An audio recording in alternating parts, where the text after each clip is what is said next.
while we were making Thanksgiving dinner and my daughter was watching the parade, there was a commercial, I think, for Disney Cruise Line. And she said, Daddy, can we go on a cruise? And my wife and I had never thought about going on a cruise.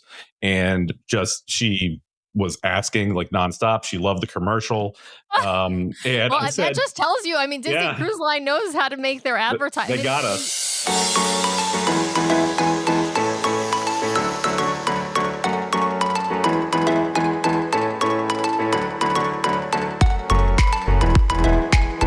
Welcome back, everybody, to this week's episode of the DCL Duo podcast, brought to you by My Path Unwinding Travel. And Sam, do the jingle. All right.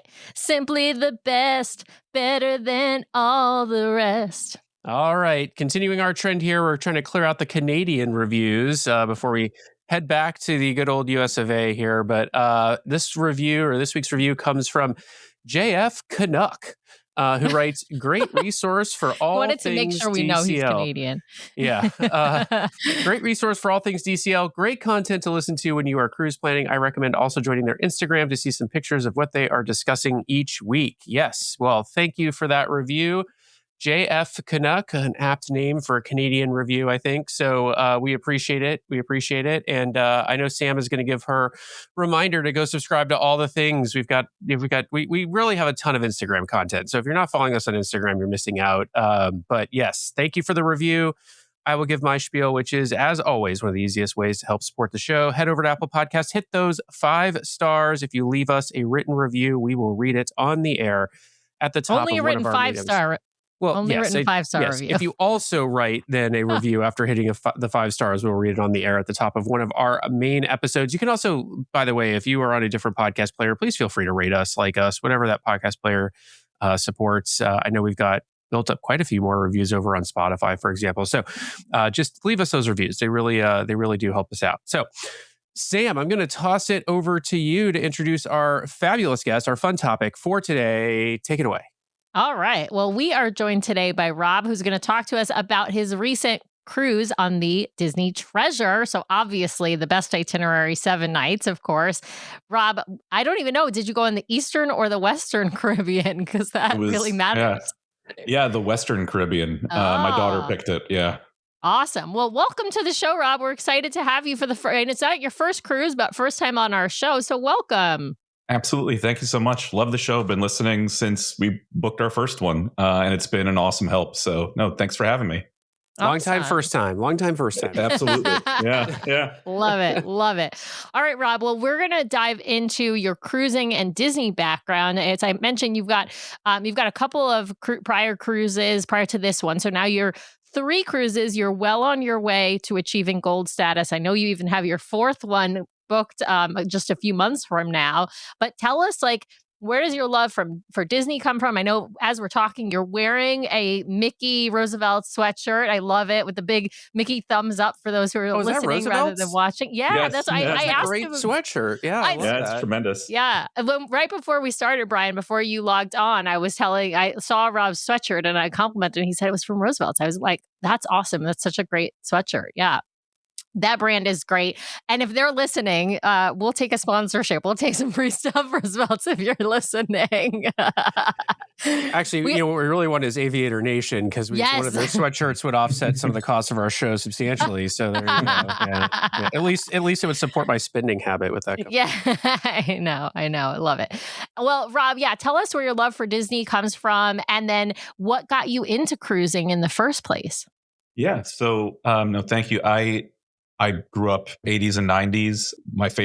Some of my favorites growing up in the 90s with, Aladdin, Beauty and the Beast. I was born in Florida originally, went to the parks a few times as a little kid and as a kid growing up, and then just didn't go much at all, like from high school through college and everything. And my wife and I found our way back with her family for the Wine and Food Festival at Epcot years ago. And then when our daughter was born, of course, she's consuming all things Disney. Spent a lot of time watching Moana on Netflix during the pandemic, a lot of time.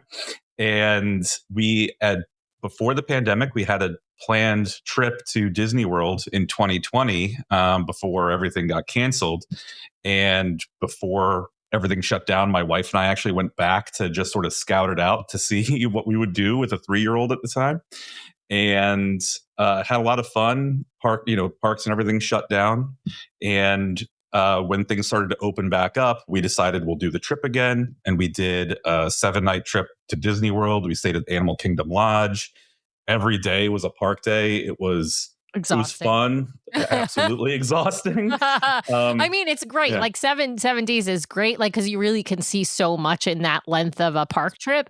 But like every day you're up early or you're to bed late and you're just go, go, go. And if you're staying at, this is no shade to Animal Kingdom Lodge. It's a beautiful resort. But if you're staying there, you're a little bit farther away. So it's harder to go back in the middle of the day, for like nap or, break time, rest, especially with a young one or even just adults only. Like it's a bit of a schlep to go back unless you're at Animal Kingdom Park. That's the only one that's really close. That was the only day. But even that day, we were out the entire day. We were the whole day, every day. And you're right. And we came back, we had a great time, and we're like, well, that's going to be a while until we do that again. And I think it was that was like November of, I forget which year, my daughter was 5. And while we were making Thanksgiving dinner and my daughter was watching the parade, there was a commercial, I think, for Disney Cruise Line.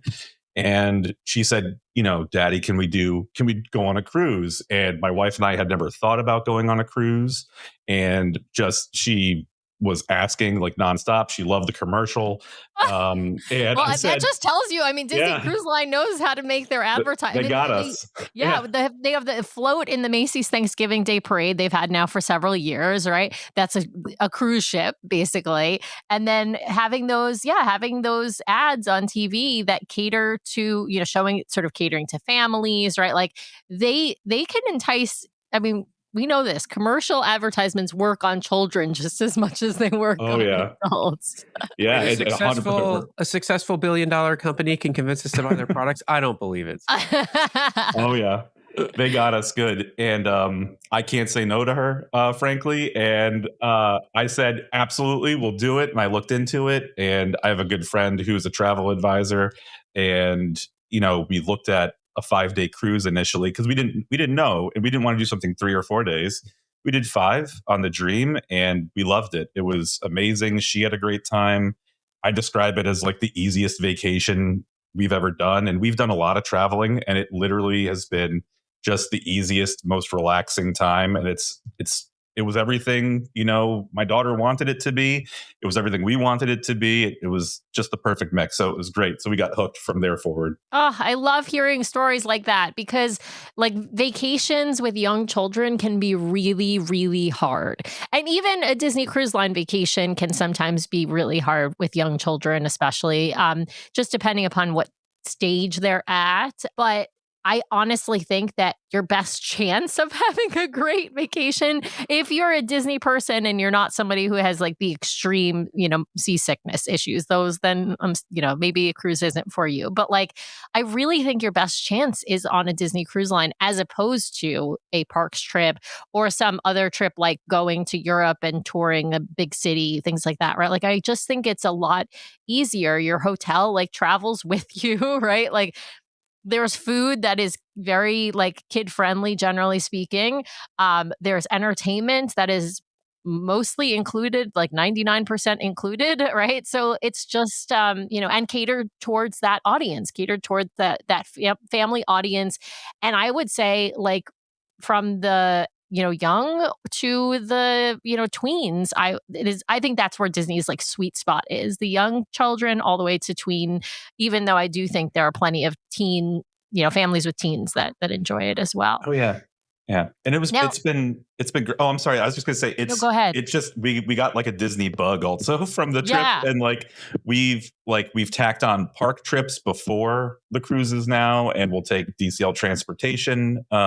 We went to Olani after the second cruise. We had this cruise, so like we got a Disneyland trip coming up. So like it's been great to sort of rediscover everything Disney with our daughter who's now 8 and still loves everything Disney. It just changes. It's like Descendants and zombies now and things like that. But she loves it. It's been great. I love that. Those movies are like really popular. I honestly think that Disney, like Disney Cruise Line, has now tapped into Bluey, right? They've been like really smart to do that. I think they'll also be really smart if they start tapping into the Descendants and zombies and cheerleaders or something, or it's like in the zombies thing, it's like in the zombies, cheerleaders and zombies, right. Like if they start doing some of the, and Brian has like probably no idea what I'm talking about right now, but if I do. I know. Oh, you do. Yeah. Okay, so if they start tapping into that for like maybe, I don't know, some character meet and greets, some like deck parties, things like that, I actually think that will be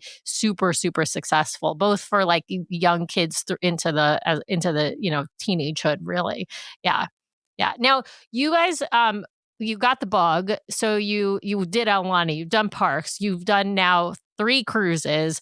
What was your second ship, an itinerary that you went on? Yeah, so the first was the Dream, then we did the Fantasy last year, and now the Treasure. Yeah. So you wanted to, complete your Dream class. Yes. Nice. And now you're working on the Wish class. So enjoy that. I love that. Awesome. Okay, so now what made you specifically book the Treasure 7-night Western Caribbean itinerary? Was it just like what fit? Are you like a completionist? Like what was sort of the thinking behind booking that specific ship and itinerary? Yeah, so we saw all the marketing material, everything coming out about the Treasure, and I know we'll probably get to it later, but we'll say one of my absolute favorite Disney movies growing up, and even still to today, is Aladdin. And I just saw all the theming, and I was like, I have to get on this ship and see it.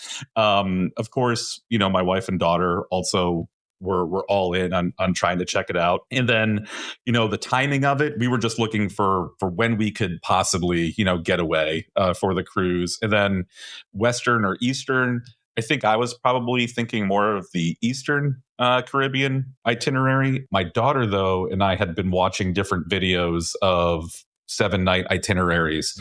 And there was one so random that was in like Jamaica, that stopped in Jamaica, and it did they followed on one of the excursions, and it was to Mystic Mountain.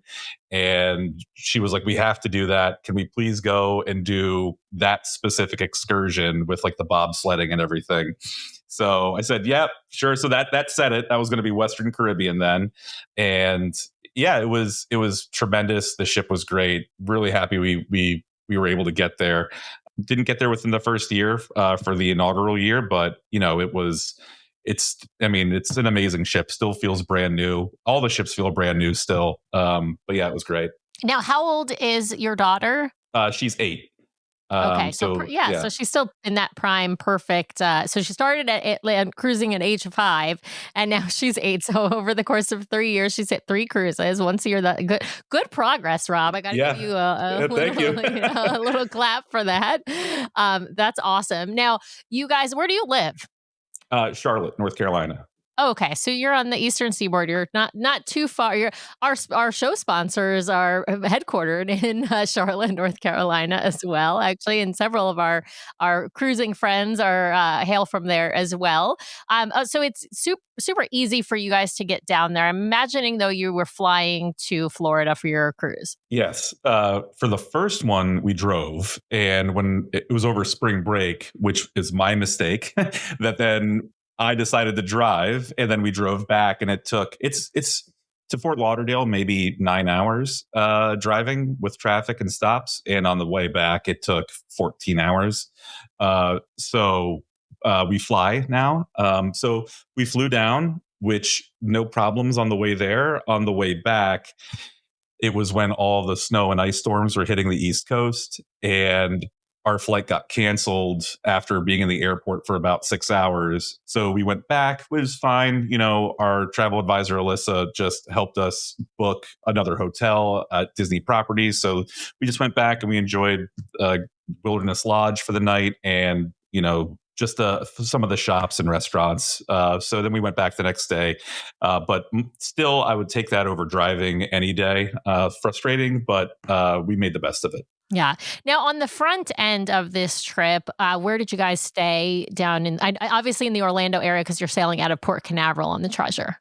Yeah, so I initially booked Port Orleans French Quarter, and I guess it was 2 nights that we were going to stay there, and with a park day at Magic Kingdom. But between when I booked it and we left, I decided to surprise my wife and daughter because the initial trip that we were going to go down in 2020, we were going to stay at the Grand Floridian, and that all got canceled, obviously. So weren't going to stay as long of a time, but I figured let's make the best of the trip where we're going to be at the park. So I changed it to the Grand Floridian. So when we showed up and got the car and everything, we showed up at the Grand Floridian. My wife and daughter didn't know exactly what we were doing or why we were there. They're like, wait, why are we at the Grand Flo? Yeah. We're supposed to be at Port Orleans.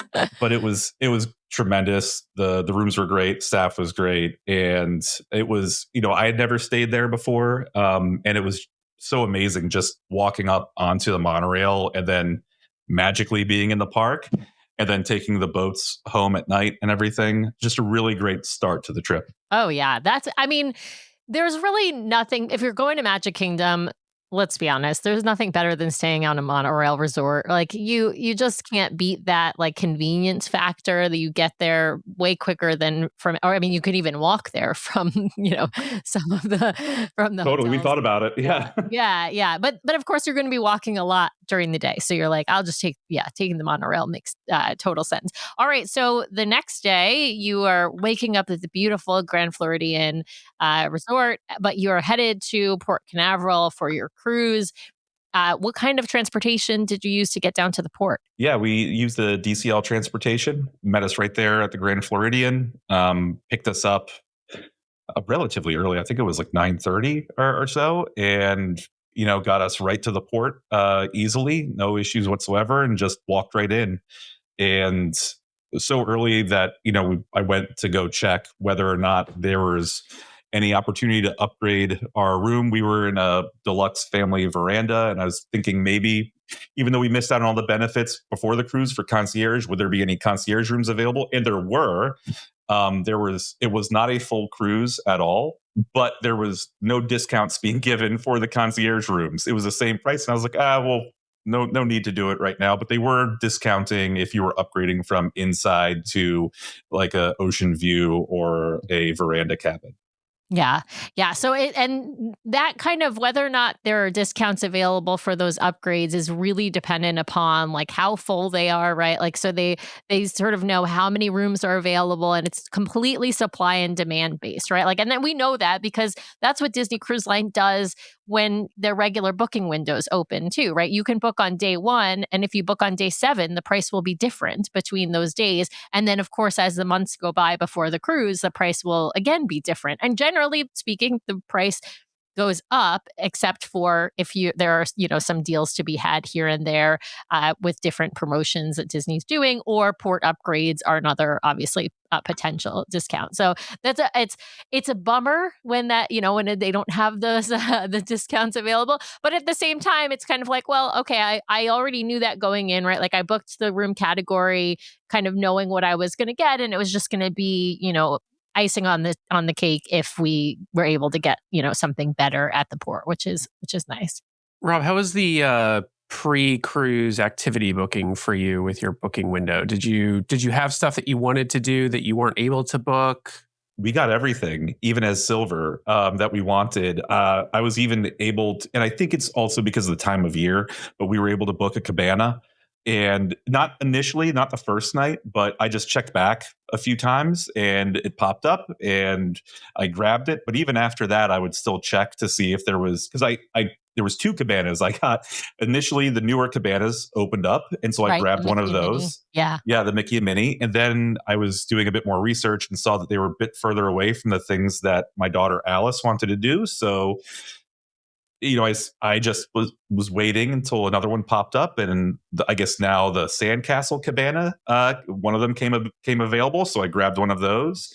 And the weather did hold out largely for the trip, so we got to enjoy it. It was our first time getting a cabana, but everything else, my daughter did Bippity Boppity Boutique. I did. I did 3 tastings. Got all of them. I initially had booked up. I even got like Palo brunch for my wife and I.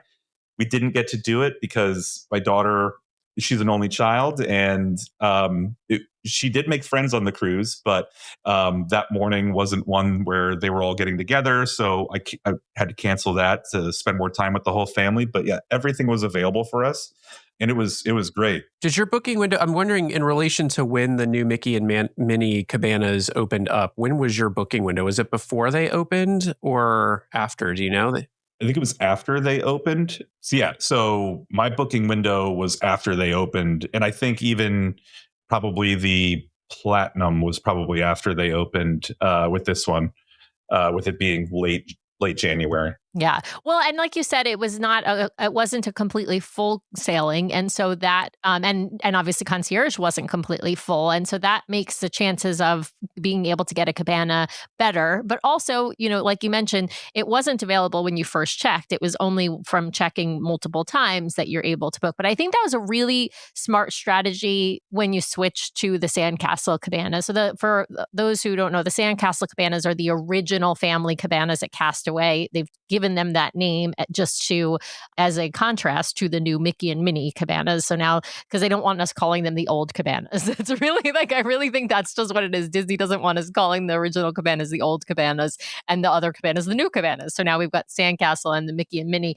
And I do think you make a really good point, Rob, about the location. And I think the location of the Mickey and Minnie cabanas is fabulous. And I would probably prefer that location, but I'm not interested in doing Pelican Plunge and doing the snorkeling and all the other things that your 8-year-old is probably interested in doing. And if you want to do all of those things, being at the Sandcastle cabanas, you are way closer to the action. And so if you want that, if you want to be able to do all that other stuff, like that's where if you have a choice, that's the cabana location you want. So Rob, let me ask this. Heading into the Treasure, this is sailing number 2, right? Just to make sure I've got it right. Number 3. Dream, Fantasy, and now Treasure. So heading into the Treasure, first experience with a Wish class ship. What were you and your family most excited to experience on the Treasure before you boarded? Because what I like to do lately is ask people, what were you looking forward to, and did it live up to the hype? So what were you most looking forward to? Well, I think for all of us, we were just really excited to explore the ship and check out some of the artwork and some of the really specific touches to the Treasure. Like even things like, as silly, and everyone says it, but like the carpet's amazing. Like I couldn't get over how colorful everything was. But, all of us, my daughter included, were really excited about seeing the Haunted Mansion parlor and spending some time there during the day. I love the Jungle Cruise, so I wanted to make my way over to Skipper's Society. And for my daughter was really jazzed to go on the Aquamouse. She loves the Aqueduct. She was always in the line for it on the other ships, and she really wanted to spend time on the Aquamouse, and she did a lot. So I think those were some of the main things, but just being on the ship in general and exploring the differences between, because we've heard all the varying opinions, the positive or negative opinions from everyone that's been cruising with Disney Cruise Line for years on the original ships or the Dream class ships about what they don't like about the Wish. And I think part of me was just trying to sort of poke at that and see whether or not that was a big issue for me, because I'll just upfront, my daughter, she wanted to go on the first cruise together. So we just assumed we're going to be spending all of our time with her. We're not going to have adult time where she's at a kids club. So that those districts in the Dream class ships haven't been a huge part of our experience. And so on the Wish class ships now, missing it is not that big of a deal.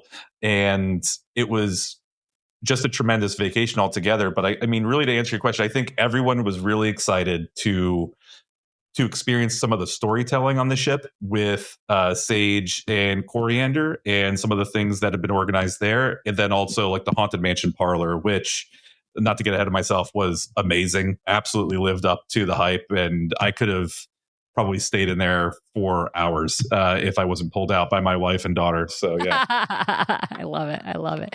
Well, and the great part about the Haunted Mansion Parlor, if I could digress for a second, is that before 9 p.m., it's open to all ages. And so it is one of the Skipper Society is always open to all ages. So it is a bar/lounge space, but it's not an adult only space.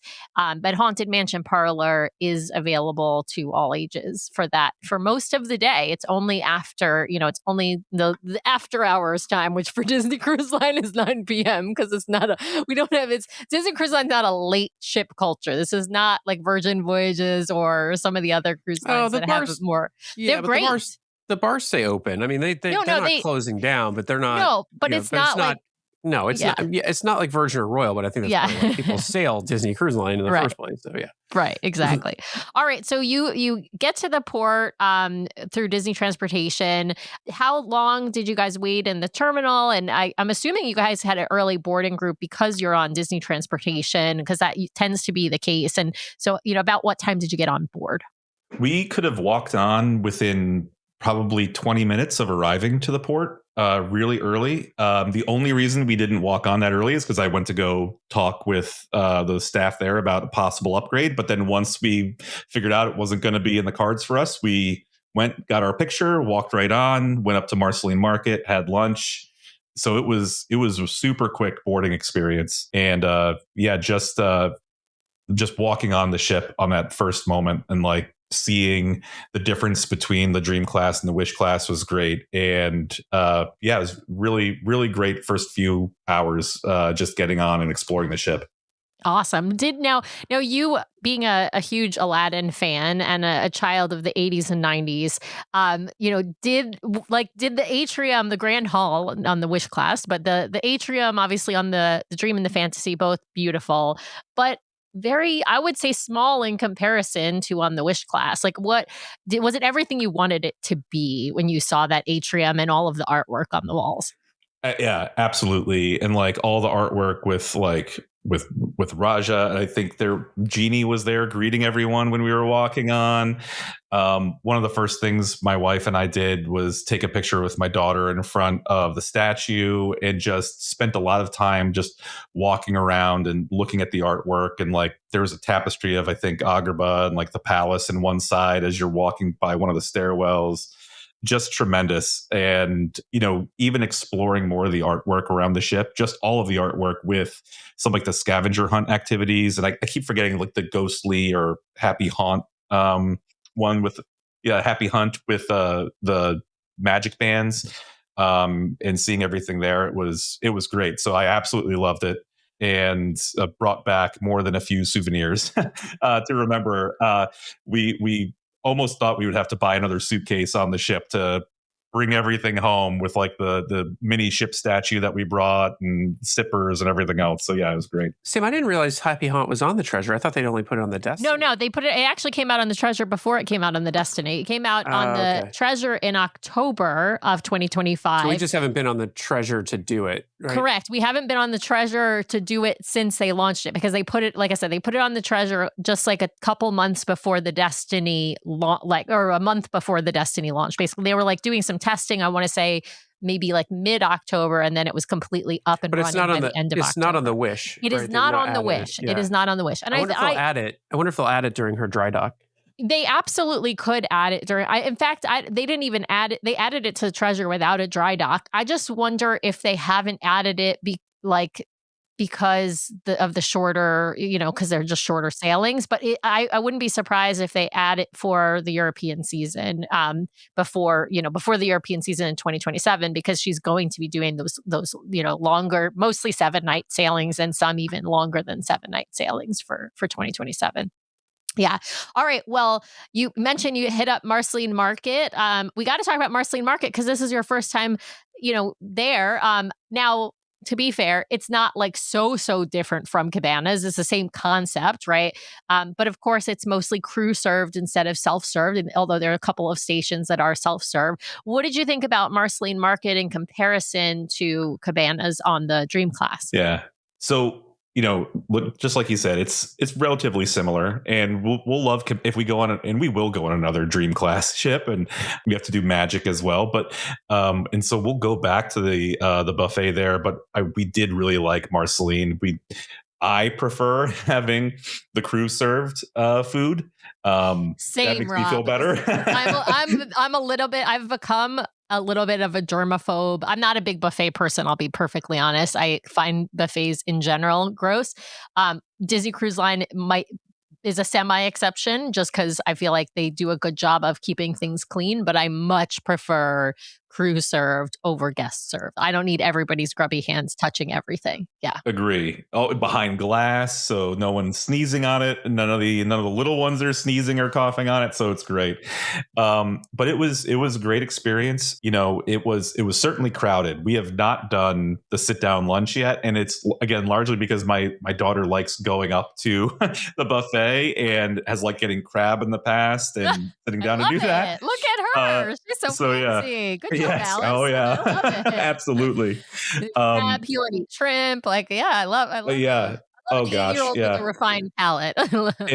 So do I. It's when not on the cruise, it tends to be a bit more expensive than you planned and trying to broaden their horizons. But yeah, especially in the parks, right? 100%. 100%. But no, it was great. Love Marceline. But I say that I think we only ended up going to Marceline maybe 2 more times for lunch because the rest of the time, because the pool deck food, right? Oh yeah, 100%. Yeah, tell us. Yeah, you got to tell us what you thought. I mean, the pool deck food to me is like the best on the Wish class. It's heads and tails above, the classic ships. I mean, of course, they've added on the cantina on the Dream and the Fantasy now, but I think you just have like all the different options, and the food quality is so good. And yeah, what was your thoughts? Absolutely. It was great. I mean, the cantina, I think I probably went there 2 or 3 times for lunch.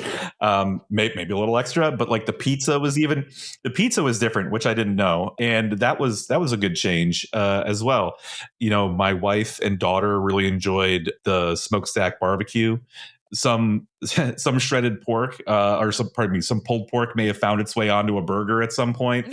So yeah. Listen, it was great. You do all kinds of like combinations. Yeah, you go to the burger grill to get like a hot dog and then, or a hamburger, and then go get some pulled pork and put it on top, or coleslaw, or, beans, whatever. Yeah, it was great. I mean, again, chicken tenders had to make their appearance at one point while we were watching Funnel Vision. So, yeah, absolutely. But yeah, it was great.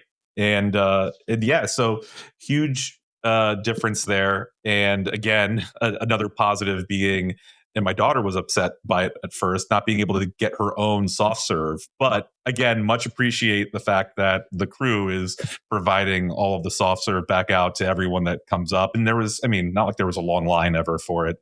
They were, doling it out pretty quick. Yeah, even when there's a line for it, like they move very fast. They've always got at least like 2 people staffed there, except it like maybe late at night, and then it's maybe just 1 person if it's still open. But yeah, it's. I mean, everybody loves the soft serve on Disney Cruise Line. It's just like, I think it's one of the. I mean, to me, I never go to that like sweet shop to get ice cream because I actually think the soft serve is better and it's free, or included, I should say, not free. But why would I wait in line and pay for ice cream? Are you listening to our show because you want to make the most out of your next vacation? Great news, the fabulous team over at My Path Unwinding Travel can help guide you so you don't miss a thing. Their team of professional travel advisors are caring, knowledgeable, and experienced. It's why we use them to book our own travel. My Path Unwinding Travel is an authorized Disney vacation planner, which means they are recognized by Disney for their expertise and service. They have sailed on all the Disney ships, including in concierge, visited the theme parks, adventured with Disney, relaxed at Aulani, and so much more. Whether it's a Disney cruise, a theme park vacation, or Adventures by Disney, or if you are looking to expand beyond the mouse, My Path Unwinding Travel will elevate your next vacation planning experience. Even if you have already booked, reach out for a complimentary consultation to make your vacation even more magical. Ready to talk to the experts? Head over to mypathunwinding.com/DCL Duo or email dclduo@mypathunwinding.com so they know we sent you their way. Thanks, My Path Unwinding, for sponsoring today's show. Now back to the episode. All right, well, let's we've been talking about food, so let's stay with food and the rotational dining restaurants, because all three of these rotational dining restaurants were new to you, Rob, because they're not the same as on the Dream class or the Magic class. What did you think about rotational dining, both in terms of theming, in terms of shows, and of course, in terms of food quality? Yeah, it was great. Absolutely loved it. I think there were only like 2 nights that were not necessarily of interest to myself and my wife as well. And it was really, I think it's largely been talked about, like the second night at 1923, which is like a lobster night. Menu. Yep. Yeah, and then It's just pirate such night. a meh menu. Yeah. That lobster menu. That's the night to go to the pub if you can, or Right. or pool deck food, I think. Yeah. 100%. Now our servers were tremendous. And like I told them, when we sat down for the first night there, that we probably weren't going to enjoy it, and they said, well, would you like the same dinner you're having tonight? And they brought it back out to us that second night, which was amazing. Yes, especially if you're getting that filet, because that's the best, like the filet on night one, or even what's the other dish that's really good? It's the lamb, I think, at 1923 from the first. Like there are some, you can. If you're really kind to your servers, they can sometimes accommodate. The other part is you can order off of different restaurants' menu, and they're usually pretty accommodating, unless if you have like a really full sailing or something like that, that might be a bit of an issue. But especially if you've got a less than full sailing, they have a little bit more time to be able to sort of accommodate those special requests, which is really, really nice. Yeah, and it was great. I mean, Pirate Night being the other one, and I don't have a huge axe to grind with Pirate Night. It's fine. It's okay. It's not my favorite, but what I've done on this cruise and the last one was to get a curry on Pirate Night, and it's been great. But the restaurants in general were tremendous. My daughter's not seen a lot of Marvel movies at this age. She's seen a few. She's seen like Guardians and Black Panther and some other stuff, but so she wasn't super excited for that one, but she still loved it. She enjoyed doing the trivia at the table there. The second night with the show with Groot, she loved, because she does recognize Groot. The food was good. I didn't know what to expect with the menu there, and we had, again, a great server and great team there. So they had some really great recommendations that we went with. The server had recommended for the first night for me, because I said, well, I don't, there's some things on here, I just don't know really what to get. He recommended getting, it's a chicken, it's like a chicken cutlet more than anything. Yes.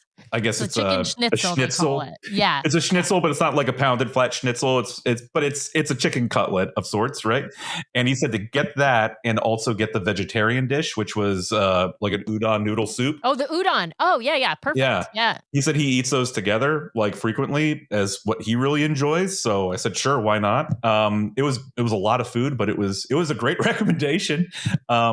And really enjoyed the food there more than I thought. And then Coco, I love that udon, by the way. I'm not a vegetarian. I am a heavy meat eater, but I love that udon dish, and I will usually get them to bring me either just a grilled chicken breast or that chicken schnitzel. The other secret with the chicken schnitzel is if you order because the chicken schnitzel is good, but it can be a little bit dry.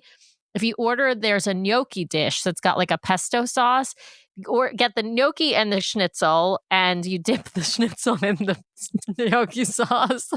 These different combinations. It's weird, but it's great.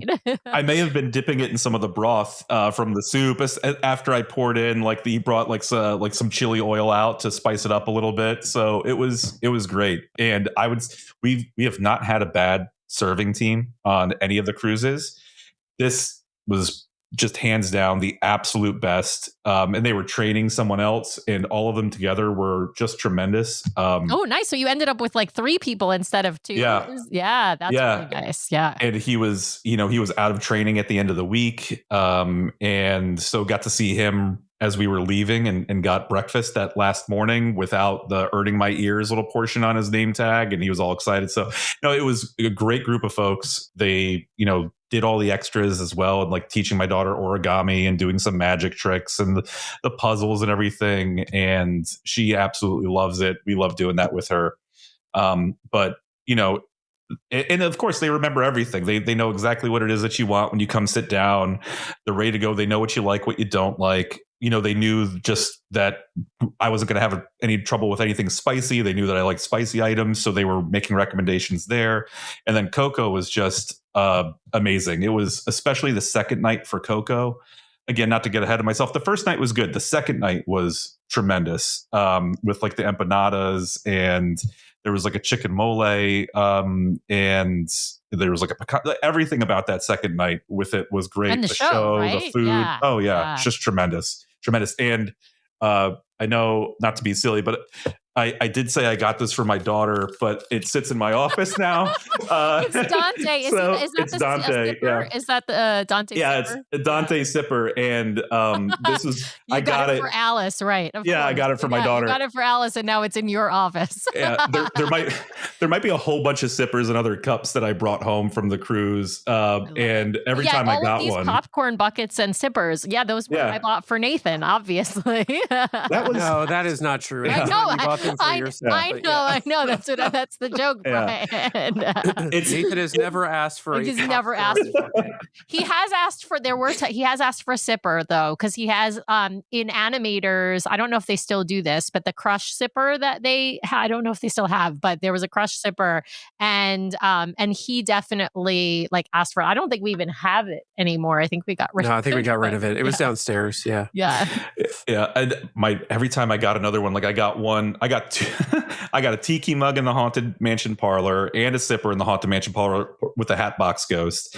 And, it was every time I got one, my wife looked at me like, where are we going to put all this stuff?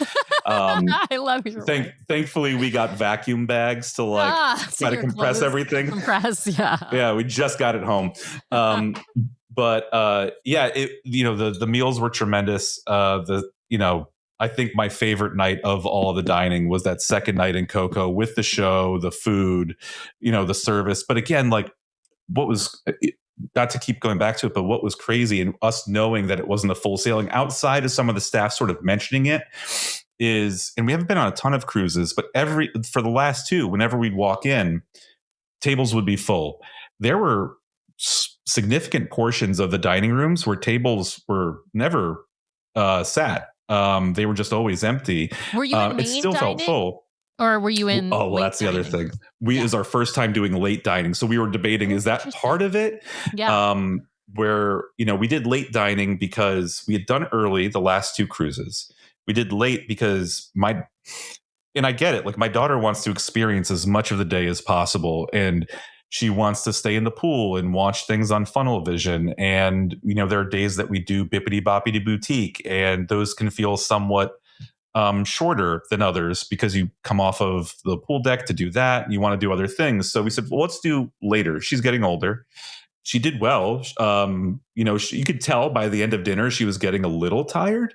But then once we were walking out, if there was something going on in the atrium, she was ready to go and she got her second wind. But I think from here forward, with some exceptions, we'll probably do later dining, just because there was one day where I forget exactly which day it was, but she wanted to stay on at the pool doing the Aquamouse and everything and going on the Aquamouse.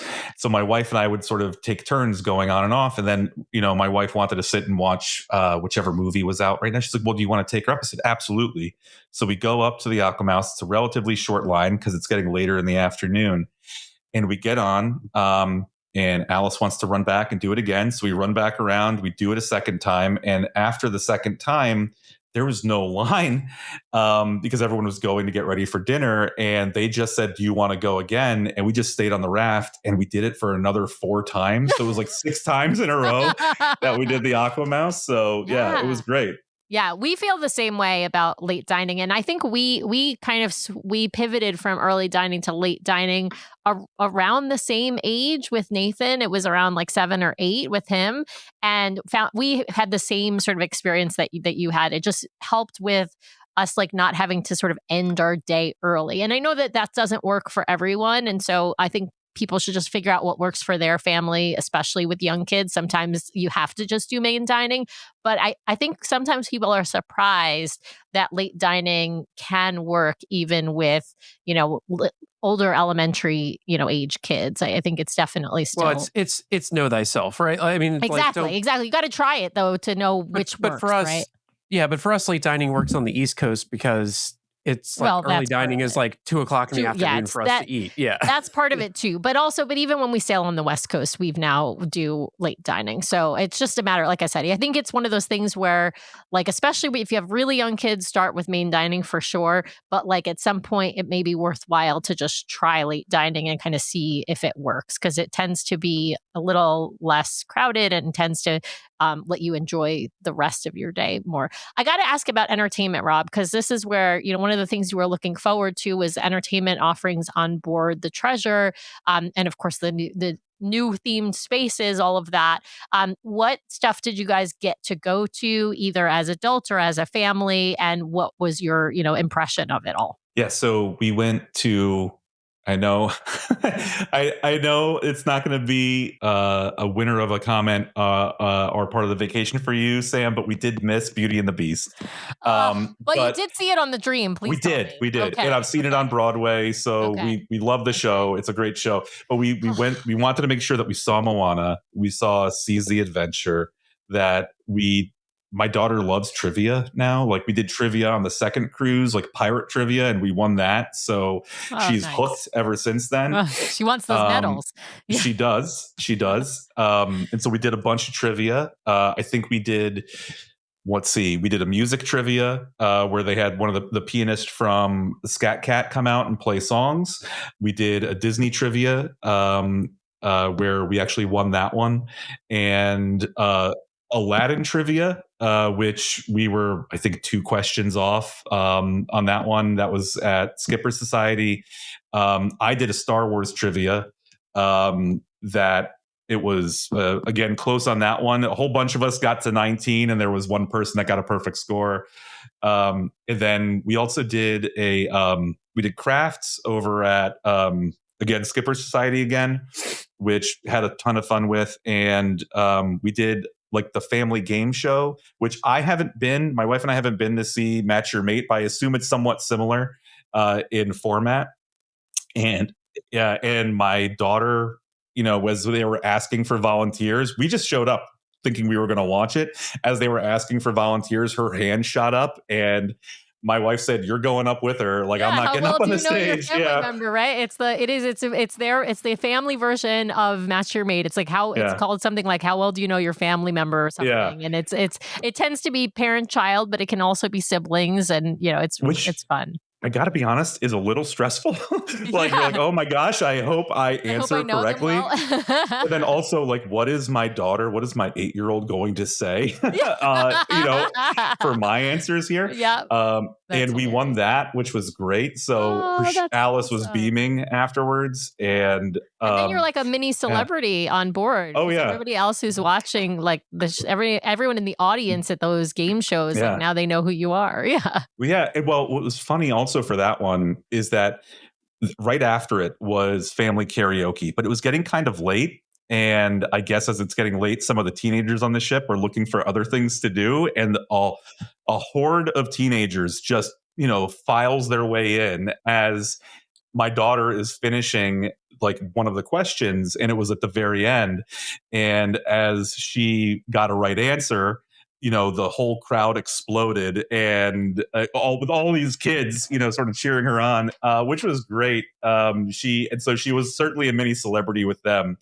I will say we were going to stay for karaoke, but since it turned into like a large teen event at that point, it was time for us to sort of duck out and find something else. But the entertainment was great. We went to a couple of the shows with Sage and Coriander, and My daughter absolutely loved it. I mean, they were really fun. Like the Did you get to retelling of see? Aladdin. Yeah, I was gonna say Tales from the Lamp. That one, I feel like that would be Yeah. right up your alley because you're as an Aladdin fan, and Yeah. Sage and Coriander are just so entertaining. Absolutely. And it was great. It was a lot of fun.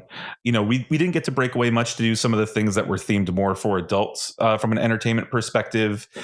Like I mentioned, I did 3 drink tastings that were relatively late. I love whiskey and bourbon in particular. So the first few nights I did, one was the reserve whiskey and bourbon tasting. The next night was just a bourbon tasting, and then an old fashioned tasting. And all of them were tremendous. Really, some, you know, if you're into whiskey and bourbon, you're going to recognize some of the things maybe there. But there were some other items that were really unique and things that I don't often see. Like there was a boss hog, like a whistle pig, like if anyone's into that kind of stuff. That was really great on one of the nights. And Yamazaki, which is a Japanese whiskey that I got to try, and some really unique old fashioned recipes that the bartender there, Nur, put together. And he was great. And I will admit that I did go back a 4th night because I said I did want to try one of the more rare whiskeys that they had there. So I did treat myself a little bit by getting one of those and bringing home one of the coins. And my wife was there with my daughter taking pictures of me because she knew it was a big thing for me, a special item for me. So we did a lot there. And Now, were all of these in yeah. Hooks Barbary? I'm imagining at least the Yes, fashion yeah. one was. Yeah. Oh, All all of them were. Oh, wow. All of Yeah. them were. Yeah. I thought they were going to be at like Marceline because I saw like the rum tasting was at Marceline, but they were all in Hooks.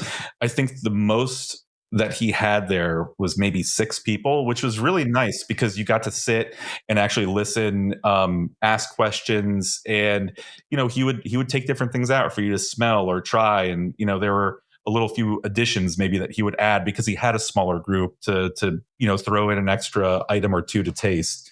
Yeah. And they Yeah. actually, like, I think value wise, those are actually really good because they you can get a taste of some really expensive, you know, whiskeys and bourbons. And I'm not a whiskey bourbon fan. Brian, of course, is in our family, the one who does those. But like from what I've seen, like they will sometimes throw in something that's quite expensive. And so if you were going to just order that on its own, like that would be the cost of the, you know, it would be a full shot, of course, as opposed to just a small tasting, but like it would be the cost of the entire drink tasting. Yeah, and like the first one, that reserve whiskey bourbon tasting, I think was maybe $100, and with like I'm looking at like the 5 different whiskeys that they had there, like especially the last 3, the Yamazaki, the Boss Hog 12, and Macallan Rare Cask Black alone, like really nice pours of whiskey. So if you're into that type of thing, it was absolutely worth it. And like also like the conversation and like the little bit of education you get with it, and just a really good time that I certainly, before I started cruising with Disney Cruise Line, never expected you would find something like this on a Disney cruise ship. So just tremendous. And also like that particular bartender has got a great story. He's been with the company since like, you know, the first ships, and he's moved around from one ship to the next. And just has a wealth of knowledge about bartending and about whiskey in particular. And so it's just nice to have that experience. And then even the old fashioned class, I think that may have been 5 full old fashions, which wow, that's a lot. That's a lot. Yeah, you got to pace yourself, people. Yeah. So certainly know your limits, and and maybe have a good meal ahead of time. You don't have to finish everything. Yeah. And maybe don't have a drink at dinner or something. Yeah. But you know, it was tremendous. Good pro tip: if you are going to one of the late night drink tastings in general, but even if it's not the whiskey one, any of the late night drink tastings, maybe don't have a drink before or at dinner, because those tastings you will have plenty after dinner. Yeah.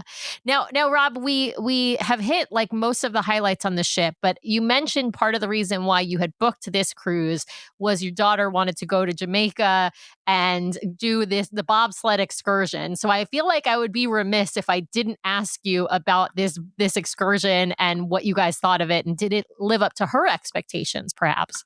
So yes, and we were there's a little story with this one. So we figured that we would go on the following week voyage for that itinerary, because spend extra time at the beach. We hadn't been on an Eastern Caribbean itinerary.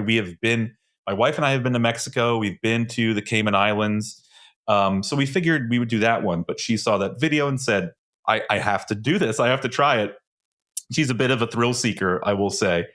So we booked it. And I do have a side note about that other itinerary afterwards, but we booked it. And the day before, while we were at the pool deck watching something on Funnel Vision, I forget what, I got a message in the app saying that the excursion's been canceled for low attendance, because we had picked the excursion. There are multiples that are listed, but we had picked one that was the Sky Explorer, which is a chairlift, and the bobsled. There were other ones that included zip lining and another thing called, I think they call it the Ragamuffin, which is a suspension roller coaster, and not something that my daughter had wanted to do. So I went down to the Port Adventures desk, and they said, well, just yours has been canceled, but there are other ones. If you want to do the zip lining or some of these other things, oh yeah, so you could still do the bobsled, but you would have to do something else in addition. Yeah, right. And they said if you don't want to do it, you don't have to. And the difference in cost, which I didn't even notice when I was booking it, was only I think $10 or $15 a person. So not nothing, but it wasn't like an extra $50 or $60 per person. So I said, yeah, let's go ahead and add it. And even though my daughter's a bit of a thrill seeker, the heights with zip lining at being 8, it just hasn't been her cup of tea. But we got out there. The organization of everything, it was tremendous. It was great to actually get out into Jamaica. Still quite a bit of damage, which was, quite sad seeing the state of things there. But it was great to, support where we could, the business there and some of the people that were part of the excursion. We got out to Mystic Mountain. It was raining that day, but once we got out there, it cleared up. We took the chairlift up. It was gorgeous. My wife was the first one to get into the bobsled because I had to go with my daughter. So my wife went in front of us, and then the way you control it is there's like a handbrake. And so long as you've pushed it down fully, like you're not braking at all and you're just going to fly. And my daughter said she wanted to go fast and didn't want me to brake at all. So they said, are you going to go fast? And we said, oh yeah, she wants to go fast. So they push us off and down the mountain we go.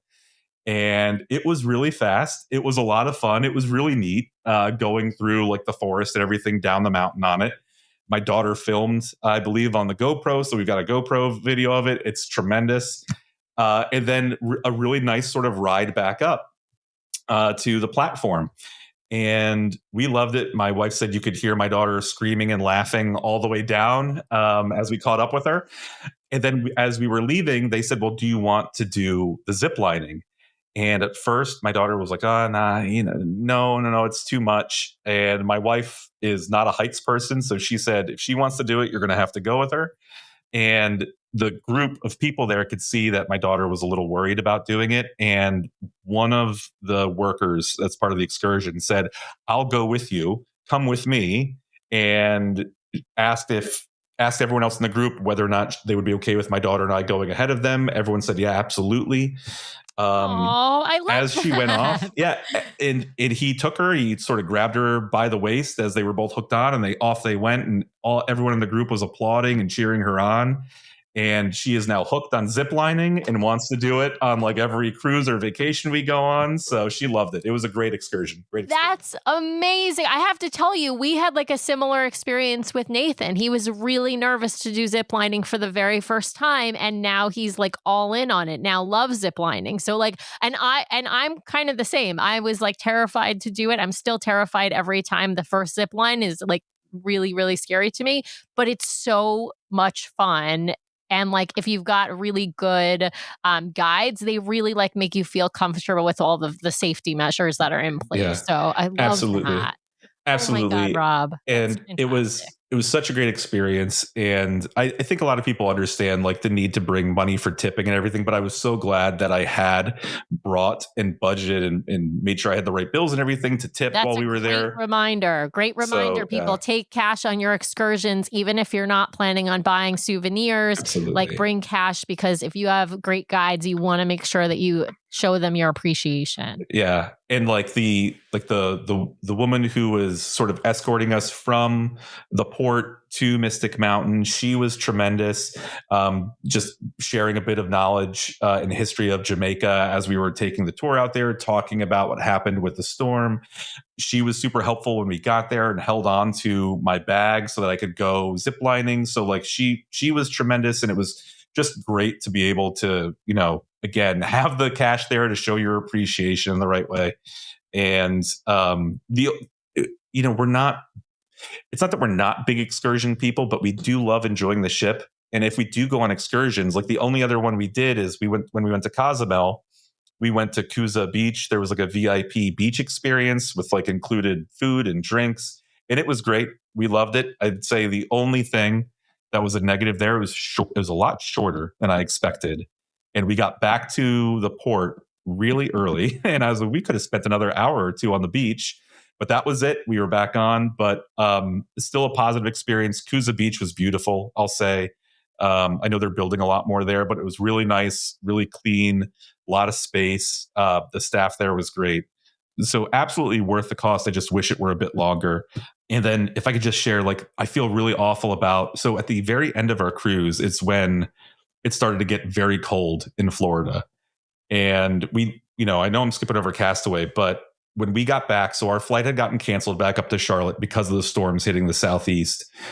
There was a lot of cold weather throughout the Caribbean for that week following as well. So the cruise that we were going to go on initially was the week following, and apparently is that the one that didn't go to any stops? They didn't go I think anywhere. They went to Tortola, but they completely missed St. Thomas, and then they completely missed Castaway. Yeah, exactly. And like we, feel awful for the people there, but absolutely dodged it. But like, I mean, it would be nice to have a cruise like that, because I actually feel worse for the crew because they don't get like their time off. Yeah, absolutely. And like, it was a little rough at times. Like there were a few times my wife and daughter were not feeling the best, but it recovered a bit. From everything I know for that one, it was much more rough. There was only one day that we had where like the pool deck was kind of rained out. And we only missed one port, which was Cayman, because of the winds were a little high and the seas were a little choppy. So the tender boats couldn't make it back and forth comfortably and safely. So when you have a tender port, if you have rough seas, obviously they can't always dock when there's rough seas, but the captain will usually, try and, see if it's, of course, only if it's safe. But like with tender boats, you don't want to be on a tender boat. Like even if you could dock, you don't want to be on a tender boat, like a tender boat in rough seas, because it's like, that's where you'll get seasick. Like, honestly, that's where, because they do not have the stabilizers that like the main ship has. And even though you won't be on that for long, even just like 20 minutes on a tender boat that's really rocking is a miserable experience. Yeah. Well, Rob, I feel like we've hit probably most of the topics, and locations on board. Is there anything that we missed? Anything that you did that we haven't asked you about on board, or any experience you maybe was different than you expected it to be? Yeah, so it was our first time with a cabana at Castaway, and so there were a few things. One, the cabana was great. It was certainly expensive. I wish it were a little bit warmer on Castaway that day, but we still snorkeled a little bit. My daughter still went to Pelican Plunge, swam in the water. And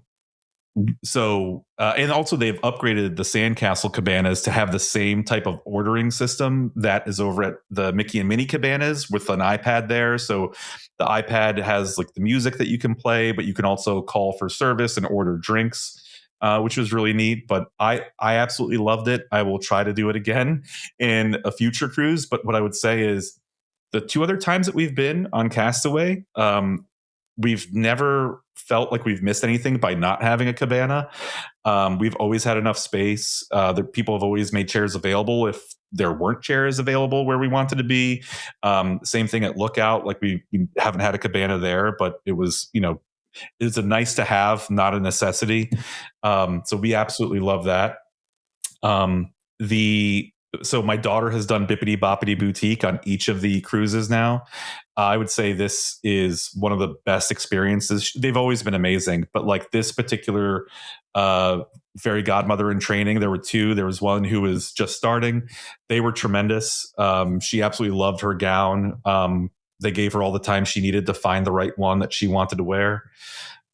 She did adventure tea that same day. Perfect. So she's all dressed with her, in her outfit for the tea, the adventure tea with royalty. Yeah. Yeah. So she loved that. It is expensive. My daughter and my wife went to that together.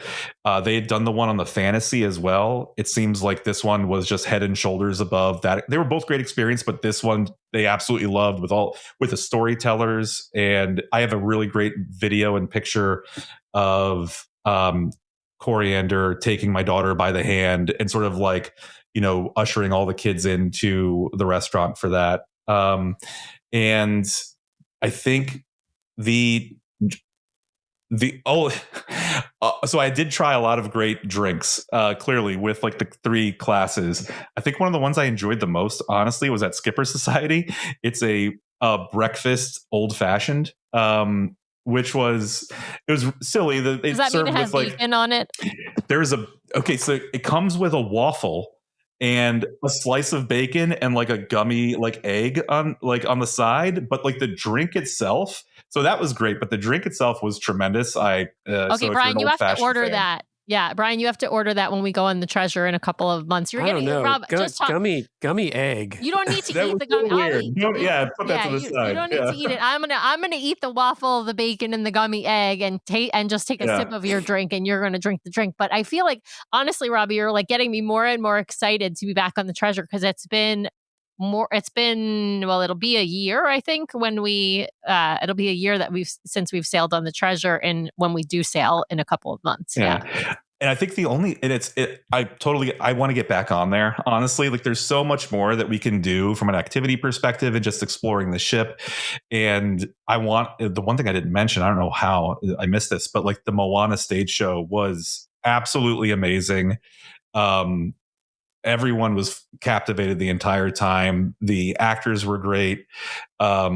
And it was really great to see that in person after hearing so much about everything they've done with like the puppeteering and just the songs and everything. So really great experience. I loved it. I spent a lot of time with my family going to see plays and musicals. I grew up around Washington, D.C. So like seeing them there at National Theater or Warner or Kennedy Center, or like going up to New York, we would do New York trips with school or with family, and seeing a lot of things on Broadway. Yes, they're shorter shows, but are they still Broadway caliber? Like, absolutely. They've been tremendous. And like this show is amazing. And I can't wait to see some of the other ones. Yeah, it's incredible. It's in it. Listen, you have seen the creme de la creme. I mean, setting aside the Disney Destiny that you're booked on, I know, in a couple of months. But you've seen Beauty and the Beast, you've seen Moana. Yeah, it's really, really incredible stuff. All right. Well, Rob, I think we have come to that point in the show where Sam is going to ask you some arbitrary questions, apply some arbitrary rules, and also more than a dash of judgment, or the round we know as rapid fire. So, Sam, are you ready? I am ready. All right, Rob, you knew this was coming. We are going to talk Disney favorites and Disney Cruise Line favorites. I'm going to start out with asking you, who is your favorite Disney character? And of course, Disney means everything and anything that Disney owns IP wise. So you have lots to choose from. It's going to be Genie. I love Genie. Genie and Wally, if I have to throw an amendment in there, but like Genie is like on our door, all over our door with magnets. I must have seen Aladdin, like, I don't know, 10 times in the theater when it came out when I was a kid. Had the soundtrack. Love Genie. So it's got to be Genie. Love it. Love it. All right. What is your favorite Disney movie? And tell me it is Aladdin. It's absolutely Aladdin. And fun fact, during the family game show, that was one of the questions is, what is your father's favorite Disney movie? And my daughter knew exactly to put Aladdin.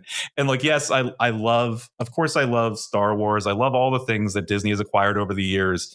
But when I think Disney movies, I'm thinking of what I grew up with. I'm thinking of those animated movies. So yeah, absolutely Aladdin. It's funny, during Rapid Fire, Sam, we've never gotten, I think we got Star Wars once and a Star Wars character once. We haven't got like Indiana Jones or National Treasure or anything like that. Yeah. Well, I think people don't tend to think about the live actions as much, though. I think like what Rob you're saying is true. Is like when you think of Disney in your mind, and that's how I feel I feel like as a child of the 80s and 90s, like when you think of Disney movie, I'm thinking Disney animated films. Like I don't think of The Parent Trap, but The Parent Trap was a wonderful, a Disney movie. And I'm talking the original with Haley Mills and Haley Mills.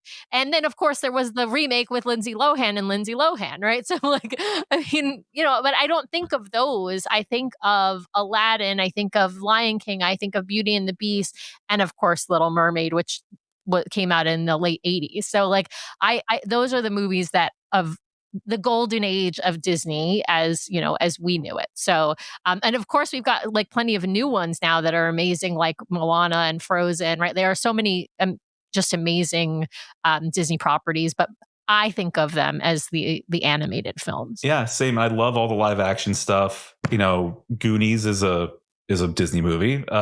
Indiana Jones, all that. I absolutely love it as part of my childhood, especially. Still love Indiana Jones. But yeah, it's the animated movie, and like Aladdin was that one. I saw it, I instantly connected with it. Had to see it a billion times. So yeah.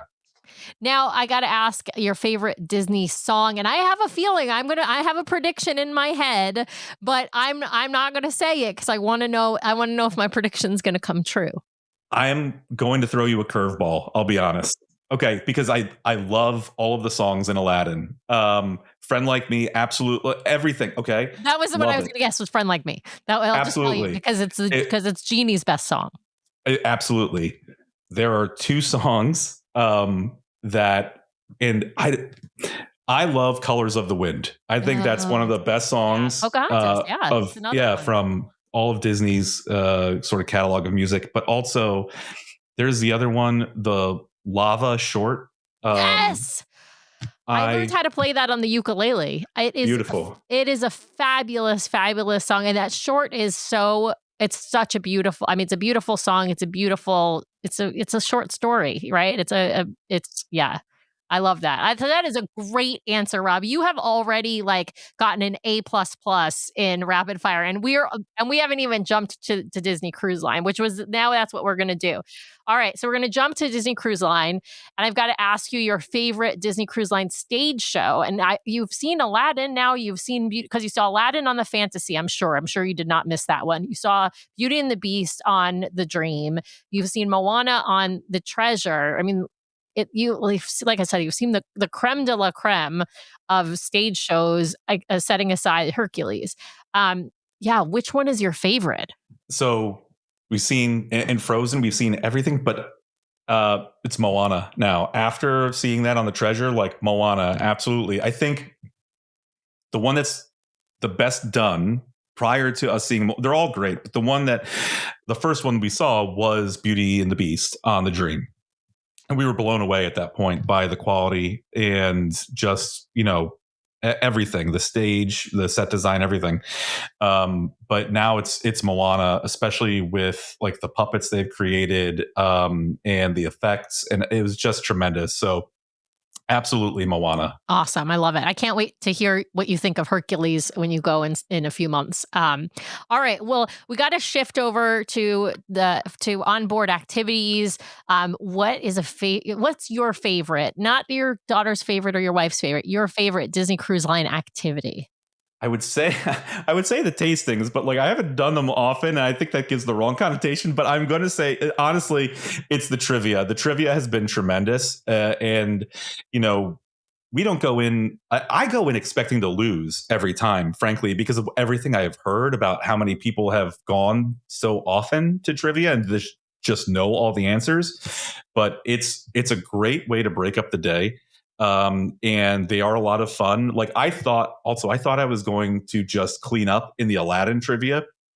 I didn't win that one, but like I didn't think that we would win the Disney trivia. And we did there. So like it's a lot of fun. The ways in which they're doing like the music trivia as well, with like the pianist coming in from Scat Cat was really cool. So I've really loved that. And then I will answer for my daughter. My daughter absolutely loves the crafts, and she has grown to like the kids club as she's made friends like on the ships and everything each time. But yeah, for me, I would say it's the trivia. Awesome. All right, we're going to shift over to dining.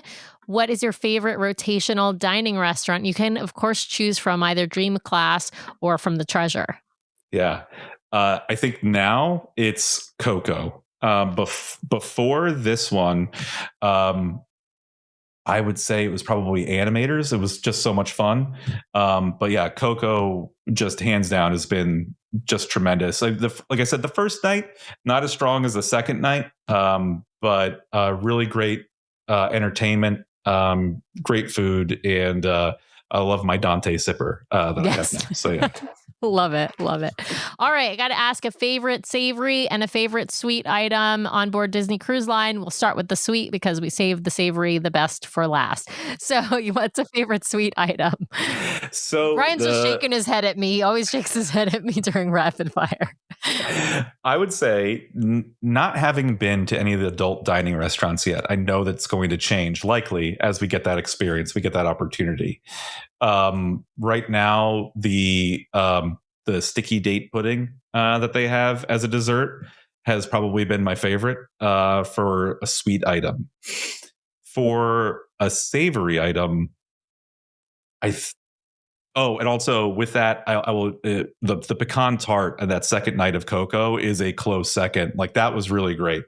For the savory item now, it might be the empanadas now at Coco from this last one. It was great.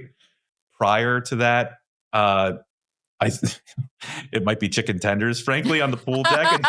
It's probably the whole experience of having chicken tenders on the pool deck, watching something on Funnel Vision. That's not a bad answer. I got to tell you, you have to go. I know you haven't done sit down lunch yet, but Embarkation Day sit down lunch, they have an empanada appetizer that is very similar to the empanada appetizer at Coco, and it's on all of the ships. And so it's one of those things where maybe you go to Cabanas or Marceline Market, and then you even by yourself just go to sit down lunch just to have one empanada. They're really really good. So absolutely, absolutely, we'll do that. But yeah, it was again, I don't think there was anything really bad. And I'm just trying to look. I'm looking over at my list of things that we had. There was nothing really awful that we had. I did. Yeah, I'm that kind of person. Yeah. But yeah, there was nothing bad really that we had. There were things that we didn't like, but I wouldn't say, oh, that's awful. Right. So absolutely. That I think that's generally, I mean, I don't think I've ever had anything on Disney Cruise Line that was like inedible. There have been things that I didn't like particularly. So I might sort of take a couple of no thank you bites and then leave it. But, but there's it's there have been other places I've been where where there's been food that is just inedible. I would not ever touch. Yeah.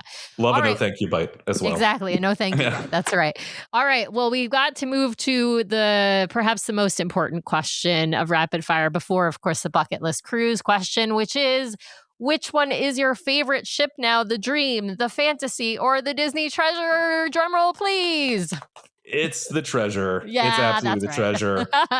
Treasure. It was a great cruise. I mean, again, they've all been great, and I think the Dream is always going to hold a special place in our heart as being our first cruise ship, like first cruise in general. Disney Cruise Line, first Disney cruise. But I know everyone loves the fantasy is tremendous. More nostalgia or just those memories for the Dream, but yeah, the Treasure, 100% the Treasure. Yeah, that's the right answer. All right. Well, the last question of rapid fire is, what is your bucket list cruise? If you could go anywhere in the world, and it doesn't have to be someplace that Disney Cruise Line currently goes, and it's someplace you have not been, where would you go? Yeah, so I have really wanted for years to go to Japan. And so I'm actually very excited about the news about the cruise ships or cruise ship that might be in Japan in the future or that's planned for Japan. So I'd really like to do one around Japan with Disney Cruise Line and maybe tack on like a parks trip before or after, along with a full trip of Japan and like tour of Japan. I'm looking at the Disney adventures and going out there. So I think that's probably what it would be. And hopefully it's something that we can make a reality in the future. Absolutely. Well, if just waiting a couple of years and that OLC ship will be operating out of Tokyo. So we don't know where, of course, it will port or if it will port, right? I don't think it will be like the adventure in Singapore where it's cruises to nowhere, but we just don't know, what kind of stops it will make and the length of cruises that it will be doing. But I definitely see that on the horizon for us as well. All right. Well, as I said, Rob, I mean, you got an A++ just like in the Disney part of not even the DCL part, but you did, that carried through. I know what's next. We mentioned a preview of what's next. You're heading on the Disney Destiny in August. Is that right?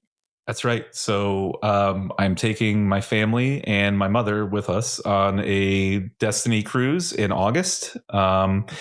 And we'll be going to, I think, Cozumel and Castaway.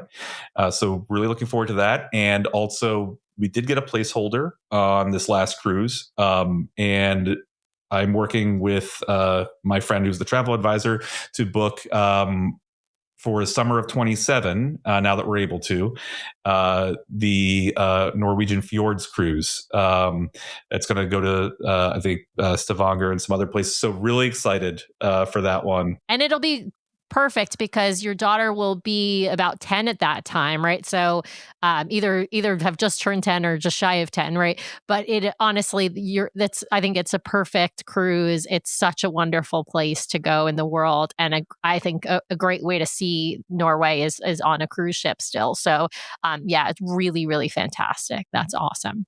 And we also have our first ever trip to Disneyland coming up in a few weeks. So we will have that. Not Disney Cruise Line trip, but still another Disney trip that we're stoked for. So that'll be happening soon. Awesome. Well, Rob, thank you so much for joining us. It's been a pleasure talking with you.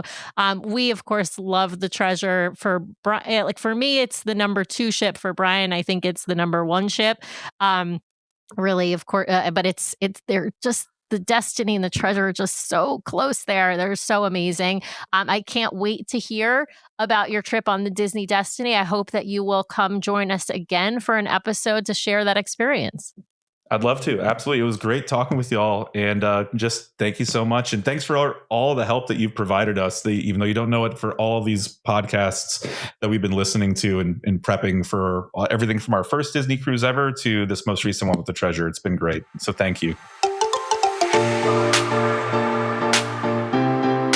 Well, thanks to everyone out there for listening this week. We really, really appreciate it. Be sure to subscribe to the podcast so you can keep getting great content from us every week. In fact, twice a week we publish shows. So be sure to hit the subscribe button to get all of those great episodes. And if you want to watch us live, we have a live show now every week, Monday nights, 5:30 p.m. Pacific, 8:30 p.m. Eastern over on youtube.com/DCLDuo. So be sure to head over and check that out. If you want to help support the show, be sure to hit those 5 stars on Apple Podcasts. And if you leave us a written review, a 5-star written review, we will read it at the top of one of our main episodes. So please head over there and hit those 5 stars. Of course, you can also help support the show by supporting our fabulous show sponsor, My Path Unwinding Travel. If you want to book your next Disney vacation, head over to mypathunwinding.com/DCLDuo or email them at DCLDuo@mypathunwinding.com so they know we sent you their way. If you've got questions or you'd like to connect with us, the best way to do that is to head over to DCLDuo.com. It's got links to all of our things, full catalog of the podcast episodes, including a searchable catalog for the podcast, links off to our vlog, a link to our Etsy store where we sell some fun fan-inspired magnets, link to our Patreon if you'd like to help directly support the show each and every month. Just head over to the website or patreon.com/DCLDuo. Also has a way for you to sign up for our Substack newsletter that we're hoping to start really pumping out monthly here at least, and a few blog articles that we've written. So DCLDuo.com is the best way to connect with us. You can also, of course, email us at info@DCLDuo.com or reach out to us on our voicemail line at 402-413-5590. That's 402-413-5590. The DCL Duo podcast is not affiliated with Disney Cruise Line, the Disney Company, or the Disney family of theme parks. The views expressed on the show are solely those of the individuals on the podcast and in no way reflect the views of the Disney Company or Disney Cruise Line. If you have questions about a Disney cruise or a Disney vacation, please contact the great folks over at My Path Unwinding Travel or Disney directly or your own travel agent. Thanks again for listening, and we'll see you next time for another fabulous adventure with the DCL Duo.